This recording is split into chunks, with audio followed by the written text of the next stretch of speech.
इसलिए आवश्यक है कि राम मंदिर बन के जानते क्या संदेश देगा।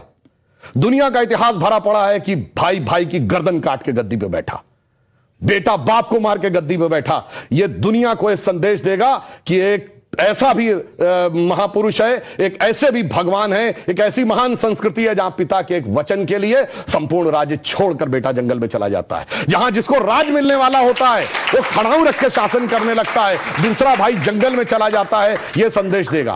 और दूसरा संदेश जानते क्या देगा? आज दुनिया में देखिए क्या है, रशिया ने यूक्रेन पर अटैक किया हुआ है, हमास ने इजराइल पर अटैक किया हुआ है, चाइना ने पहले तिब्बत को एक्वायर किया, अब ताइवान के ऊपर नजर है, कुवैत को इराक ने कैप्चर कर लिया। एनेक्सेशन, सब्जुगेशन एंड डोमिनेशन, पूरी दुनिया में कॉन्फ्लिक्ट है। भगवान राम ने क्या संदेश दिया? जब लंका को जीता, क्या एनेक्सेशन किया, अपने राज्य में मिलाया? नहीं। उसका सब्जुगेशन किया, कोई अपना डिप्यूटी अपॉइंट किया? नहीं। उसका कोई डोमिनेशन किया कि कोई उससे ट्रीटी रखवाई? नहीं।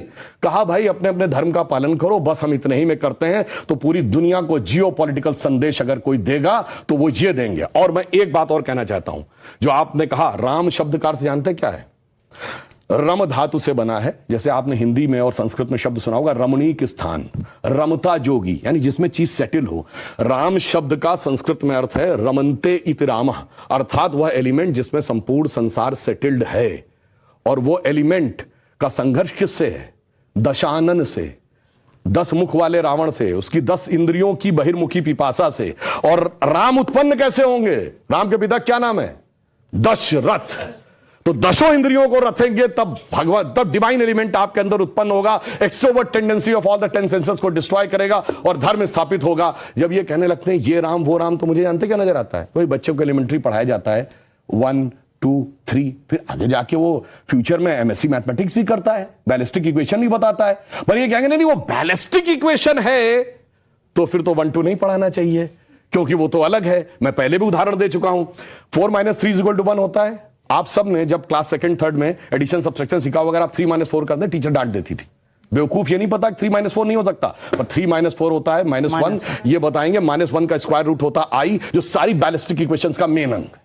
तो उस लेवल पे पहुंचिए तो समझ में आएगा जिसको आप कह रहे हैं बचकाना है वो कितना आलीशान है। ये जाके समझ में आएगा। डॉक्टर कलाम से पूछिए तो -1 के स्क्वायर रूट का अंतर समझ में आएगा। तो राम की कथा बहुत गहरी है और इसीलिए रामचरितमानस क्यों लिखा है? राम के चरित्र को मन में धारण करिए।